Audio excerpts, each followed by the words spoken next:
Iran ने आज अचानक अमेरिका के साथ युद्ध समाप्ति वार्ता में अपनी मांगें नरम कर दी। विशेष रूप से ईरान परमाणु कार्यक्रम पर चर्चा में लौटने के लिए सहमत हो गया है और यहां तक कि यूरेनियम संवर्धन की मात्रा को कम करने के लिए भी तैयार है। ये कल की स्थिति से काफी अलग है, जब तेहरान का प्रस्ताव मुख्य रूप से हार्मुज जलडमरू मध्य में नौवहन को फिर से शुरू करने और अमेरिका द्वारा लगाए गए नौसैनिक नाकेबंदी को समाप्त करने पर केंद्रित था और परमाणु वार्ताओं को बाद के चरण के लिए टालने की योजना बनाई गई थी।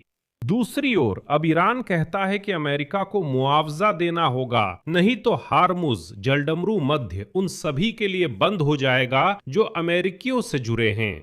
इजराइल के लिए ईरान ने हार्मुज जलडमरू मध्य को लेकर बहुत ही कठोर शर्तें रखी है। फिर भी ऐसा लगता है कि अमेरिका का दबाव और नाकाबंदी असर कर रही है।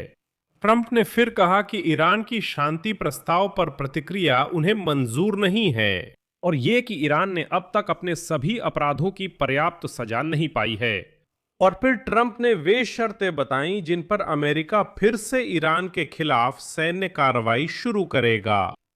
मेरा नाम अलेक्सेई पीची है। आइए इस विषय पर साथ में चर्चा करें, लेकिन शुरू करने से पहले मैं आपसे अनुरोध करता हूं कि इस चैनल को सब्सक्राइब करें, इस एपिसोड को लाइक करें और इस वीडियो के नीचे कोई भी अपनी टिप्पणी लिखें। इसके अलावा मेरे टेलीग्राम चैनल पीची न्यूज को भी सब्सक्राइब करें। इसका लिंक इस वीडियो के डिस्क्रिप्शन में है। वहां हम ताजा खबरें जैसे ही मिलती हैं तुरंत प्रकाशित करते हैं। तो संयुक्त राज्य अमेरिका के राष्ट्रपति डोनाल्ड ट्रंप ने पत्रकारों से कहा कि वे ईरान के खिलाफ सैन्य कार्रवाई फिर से शुरू करने की संभावना को स्वीकार करते हैं अगर वह ट्रंप के शब्दों में अनुचित व्यवहार करता है। हालांकि अमेरिका और ईरान अभी युद्ध विराम और युद्ध समाप्ति के समझौते के मसौदों का आदान प्रदान कर रहे हैं, ट्रंप नए हमलों की संभावना को भी गंभीरता से विचार कर रहे हैं। हमलों से बातचीत के गतिरोध को दूर किया जा सकता है। आगे ट्रंप का उद्धरण है, अगर वे अनुचित व्यवहार करते हैं या कुछ गलत करते हैं तो हम देखेंगे। ऐसा विकल्प पूरी तरह से संभव है। साथ ही ट्रंप ने कहा कि वह जल्द ही उस योजना को देखेंगे जो ईरान ने भेजी है, लेकिन वह कल्पना नहीं कर सकते कि यह दस्तावेज उनके लिए स्वीकार्य होगा। उद्धरण, मैं जल्द ही ईरान ने हाल ही में हमें जो योजना भेजी है उस पर विचार करूंगा, पर मुझे नहीं लगता वो स्वीकार्य है। आखिरकार उन्होंने पिछले 47 वर्षों में अपनी हरकतों के लिए अभी तक पर्याप्त बड़ी कीमत नहीं चुकाई है। और इस एपिसोड की रिकॉर्डिंग के समय अल अरबिया लिखता है कि अमेरिका ने आखिरकार ईरान के प्रस्ताव का जवाब दे दिया है। इससे पता चलता है कि डोनाल्ड ट्रंप ने उस प्रस्ताव को पढ़ा और यहां तक कि तेहरान को विचार के लिए जवाब भी भेजा।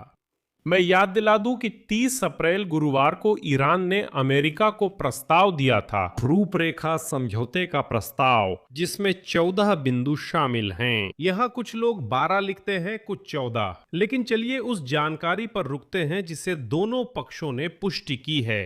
14 बिंदु।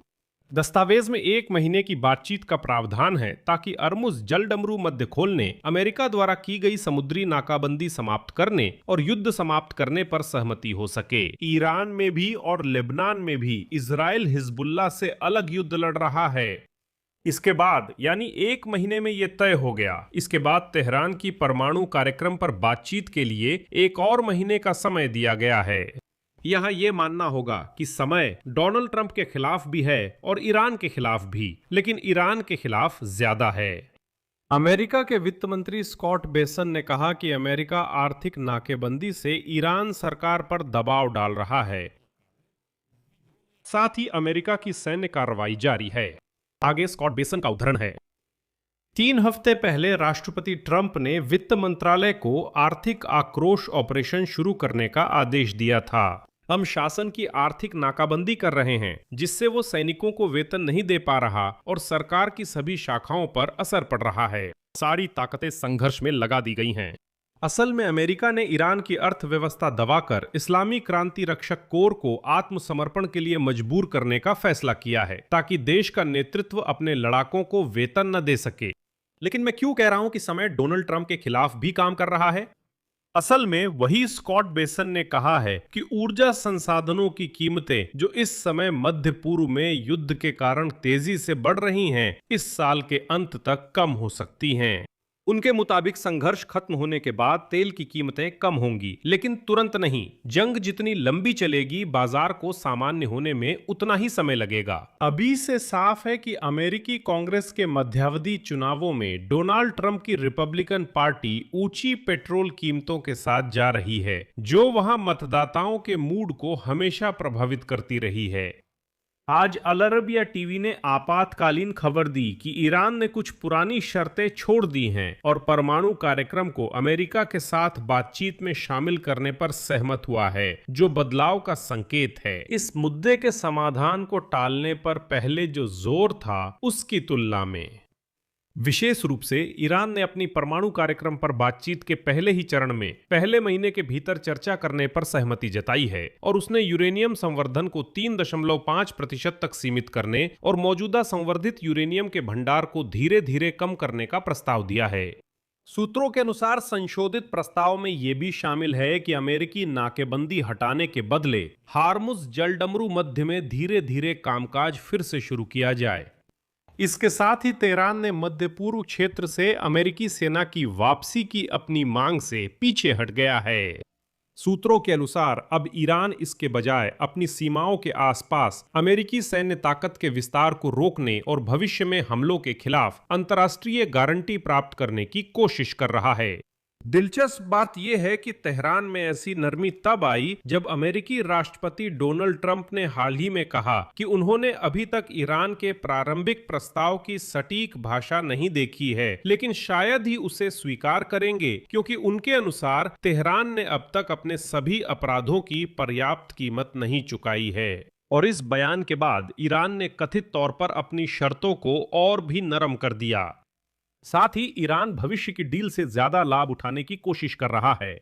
ईरानी सांसदों ने कहा कि इजरायली जहाजों पर हमेशा के लिए होर्मुज जलडमरू मध्य से गुजरने पर प्रतिबंध लगाया जा सकता है, जबकि अमेरिकी और उनके सहयोगियों के जहाजों को युद्ध क्षतिपूर्ति चुकाने के बाद ही अनुमति मिलेगी। खास तौर पर आज ईरान की संसद में यह बयान दिया गया कि उसी शांति योजना में जिसे ईरान ने अमेरिका को सौंपा है, किसी भी समय इजरायली जहाजों के होर्मुज जलडमरू मध्य से गुजरने पर प्रतिबंध का प्रावधान है, चाहे युद्ध हो या युद्ध खत्म हो जाए। इसका मतलब है ईरान जलडमरू मध्य पर नियंत्रण चाहता है, जिसे अमेरिका शायद नहीं मानेगा। तेहरान का कहना है कि जैसा युद्ध से पहले था, अब वैसा बिल्कुल नहीं होगा और वे अर्मुज जलडमरू मध्य से गुजरने वाले जहाजों से शुल्क लेना चाहते हैं। और सबसे महत्वपूर्ण बात जिस पर अमेरिका कभी राजी नहीं होगा, वो है जो आज ईरान की निर्माण मामलों की संसदीय समिति के अध्यक्ष मोहम्मद रेजाई ने कही। उन्होंने कहा कि अर्मुज जलडमरू मध्य से गुजरने के लिए वसूले जाने वाले इन शुल्कों की आय का 30% हिस्सा सैन्य बुनियादी ढांचे को मजबूत करने में लगाया जाएगा, जबकि 70% हिस्सा आर्थिक विकास और सामाजिक कल्याण के लिए इस्तेमाल किया जाएगा। हालांकि इसी रेजाई ने यह भी जोड़ा, उद्धरण, अर्मुज जलडमरू मध्य पर नियंत्रण हमारे लिए परमाणु हथियार प्राप्त करने से अधिक महत्वपूर्ण है और यही, जैसा कि आप समझते हैं, समझौते का बिंदु आ सकता है। यहां मैं विराम लगाता हूं। अपनी राय और निष्कर्ष इस एपिसोड के नीचे कमेंट में लिखें। चैनल को सब्सक्राइब करें, बेल आइकन दबाएं और लाइक करना ना भूलें। अगर आप इस YouTube चैनल को सपोर्ट करना चाहते हैं तो डोनेशन या पेड स्पॉन्सरशिप्स के लिए वीडियो के डिस्क्रिप्शन में दी गई लिंक और डिटेल्स देखें। मैं आपकी किसी भी तरह की मदद के लिए आभारी रहूंगा। आप अपने स्क्रीन पर दिख रहे QR कोड का भी इस्तेमाल कर सकते हैं। ये YouTube को सपोर्ट करने का सबसे आसान और सुविधाजनक तरीका है। बस इतना ही। अपना ख्याल रखें। सबको अलविदा।